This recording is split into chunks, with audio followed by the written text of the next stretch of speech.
Sebelum melakukan pemeriksaan feses, jangan lupa kenakan APD.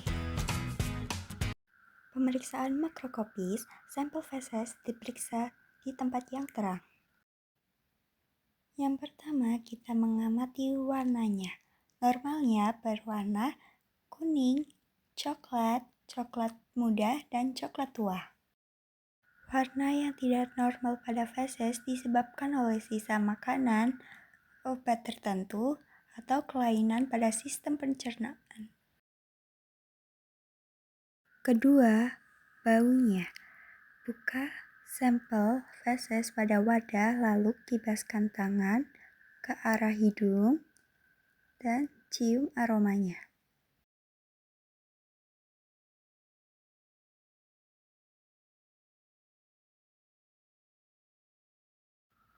Yang ketiga ada konsistensi, yaitu ada padat, lunak, cair. Itu bisa disebabkan oleh diare ataupun keras.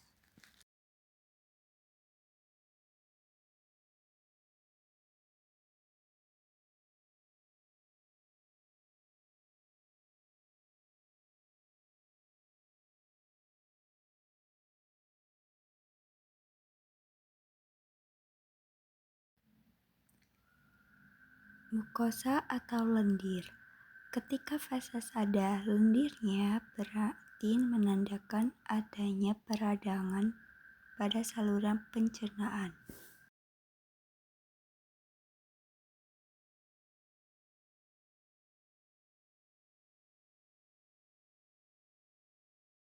Darah. Perhatikan dalam feses yang kita periksa apakah ada darah di dalamnya.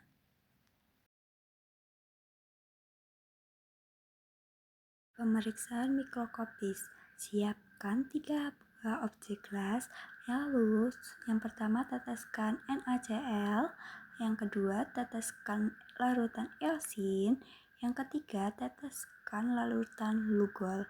Lalu ambil feses menggunakan lidi dan dihomogenkan. Jika sudah, tutup dengan deglas. Amati di bawah mikroskop dengan pembesaran 10 kali untuk lapak padang, lalu dilanjutkan ke 40 kali. Preparatnya menggunakan NaCl untuk melihat bentuk asli parasitnya, untuk elsin untuk membedakan sel hidup dan mati, dan larutan lugol untuk memperjelas struktur seperti kista dan telurnya.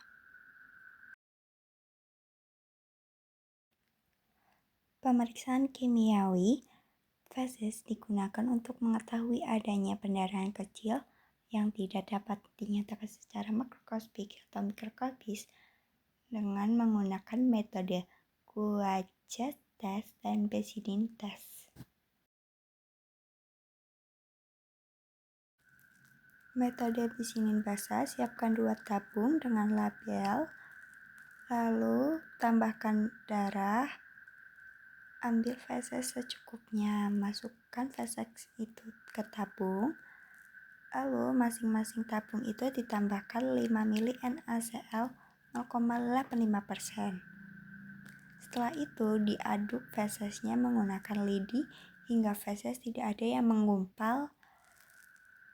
Setelah tercampur rata, panaskan larutan feses di atas api punsen hingga mendidih. Saring feses ke tabung yang lain dengan peta saring. Lalu, siapkan 2 tabung reaksi kosong, masing-masing diisi 2 ml larutan Bessiden. Dan masing-masing tabung tambahkan 1 ml filter feses yang sudah siapkan. Pada tabung pertama, tambahkan 1 ml H2O2, lalu dihomogenkan. Dan untuk tabung yang kedua, tambahkan 5 tetes darah. Setelah itu, tambahkan 1 ml H2O2 dan dihomogenkan hingga tercampur rata.